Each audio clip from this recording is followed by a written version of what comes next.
Alléluia. Amen, amen. Amen. Nous voulons lire dans le livre de Marc, chapitre 16, les versets 1 à 7. Marc, chapitre 16, versets 1 à 7. Nous lisons au nom de Jésus.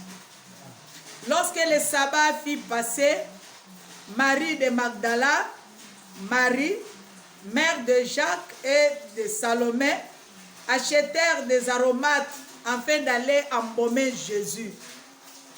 Les premiers jours de la semaine, elles se rendirent au sépulcre de grand matin. Comme le soleil venait de se lever, elles disaient entre elles, qui nous roulera la pierre loin de l'entrée du sépulcre? Et levant les yeux, elles aperçurent que la pierre qui était très grande avait été roulée. Elles entrèrent dans le sépulcre, virent un jeune homme assis à droite, vêtu d'une robe blanche, et elles furent épouvantées. S'il vous plaît. Elles furent épouvantées. Il leur dit, ne vous épouvantez pas. Vous cherchez Jésus de Nazareth, qui était crucifié. Il est ressuscité. Il n'est point ici. Voici les lieux où l'on avait mis. Mais allez dire à ses disciples et à Pierre qu'il vous précède à Galilée. C'est là que vous le verrez comme il vous l'avait dit. Amen. Hein? Amen. Merci. Nous venons de lire dans le livre de Marc 16, versets 1 à 7, comme nous venons de le lire. Notre thème, c'est la résurrection de Jésus-Christ. La résurrection de Jésus-Christ. La Bible nous dit qu'après le sabbat, les femmes achetèrent des aromates pour embaumer le corps de Jésus-Christ. Et c'était le premier jour de la semaine. Ces femmes-là étaient Marie de Magdala, Marie, la mère de Jacques et Salomé. Il y avait 4 femmes. Elles se disaient, qui nous roulera la pierre de l'entrée du tombeau? La Bible nous dit, levant les yeux, elles aperçurent que la grande pierre était roulée. Et à l'entrée du tombeau, elles virent un jeune homme assis à la droite, vêtu d'une robe blanche. Les femmes, ils ont eu peur. Elles se demandaient, est-ce que c'est un voleur? Ça, c'est moi qui le dis.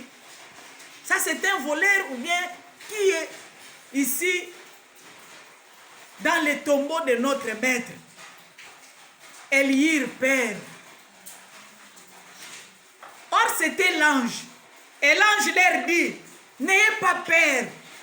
Jésus de Nazareth qui était crucifié, elle est ressuscitée. Elle n'est point ici. Voici le lieu où il était est vide.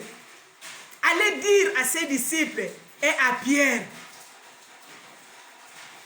qu'il vous précède à Galilée. C'est là que vous le verrez.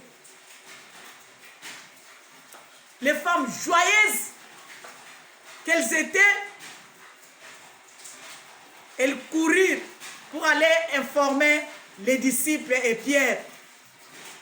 Et Jésus apparut d'abord à Marie de Magdala, qui apportait la nouvelle aux disciples, qui s'affligeaient et pleuraient. Quand les disciples entendirent la nouvelle que Jésus-Christ est vivant, qu'il n'est plus mort, et que la femme l'avait vu,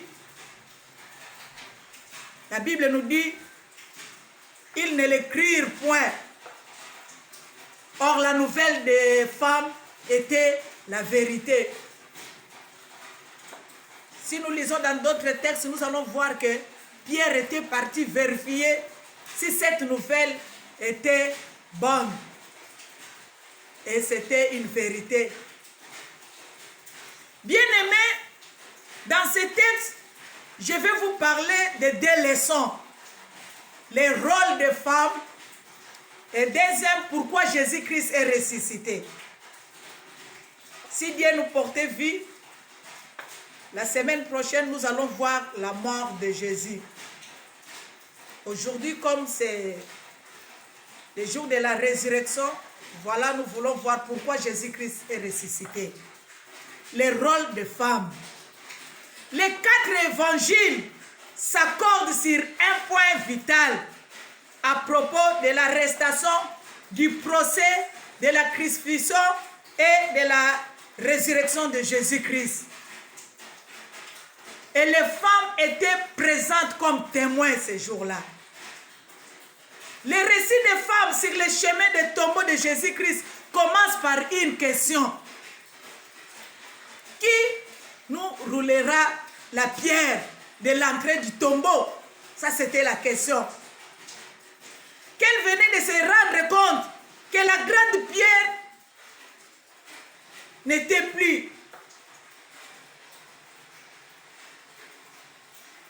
Elle s'est rendue compte aussi qu'elle n'était pas apte de la déplacer. Elle ne savait pas qu'après l'enterrement de leur maître, qui est Jésus-Christ, une garde romaine avait été postée devant le tombeau de Jésus parce qu'il se disait qu'il va ressusciter le 3e jour. Il y a une garde romaine qui était postée. Et la grosse pierre, les soldats romains étaient l'obstacle sur le chemin des femmes. Même chose aujourd'hui. Il y a les femmes qui se posent cette question devant tous les obstacles qu'elles se rencontrent sur le chemin. Ce qui est important, elles se rappellent de l'expérience de la résurrection, que la pierre était ôtée sur leur chemin.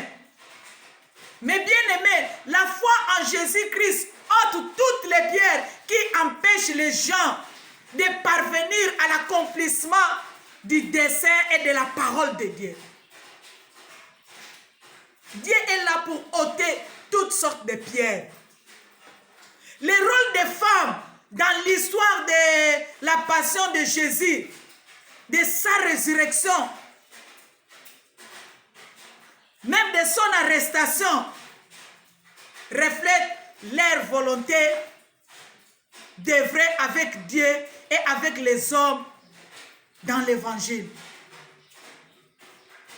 Ça, la participation des femmes, la transformation de la société humaine vers la justice, vers la paix et la compassion ne se produira pas. Si on écartait la femme,